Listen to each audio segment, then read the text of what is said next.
இதுதாங்க சாத்தான் செய்யறது.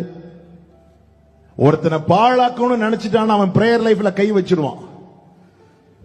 ஒருத்தன் லைஃப ஸ்பாயில் பண்ணணும்னு நினைச்சிட்டான், அவன் வேற எங்கேயும் கை வைக்க மாட்டான், பிரேயர் லைஃப்ல கை வைப்பான். நமக்கு பிரேயர் பண்ணவே முடியலன்னா நம்ம வீடு ஒழுக ஆரம்பிச்சுட்டு அர்த்தம். ஜெப நேரத்துல தான் ரொம்ப தூக்கம் வருதுன்னா மிகுந்த சோம்பலினாலே மேல் மச்சு பழுதாகும். எனவேதான் இயேசு பிரேயர் மாதிரியை காட்டி தந்தார். அவர் அதிகாலையில எழுந்து ஒரு இடத்துல போயிருந்து ஜெபிக்கிறார். படுக்கையில இருந்து ஜெபிக்கல, இருட்டோடு இருட்டா எழுந்து போய் தனியா ஒரு இடத்துல போய் உட்கார்ந்து இருக்கிறார். சோம்பல் நம்மை ஜெபிக்க விடாது.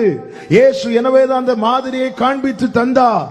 ஜெபம் மிக அவசியம் என கேட்கிற அன்பு சகோதரா சகோதரி, அழைக்கப்பட்டவர்களே, ஜெபம் இல்லாத வீடு ஒழுகும்.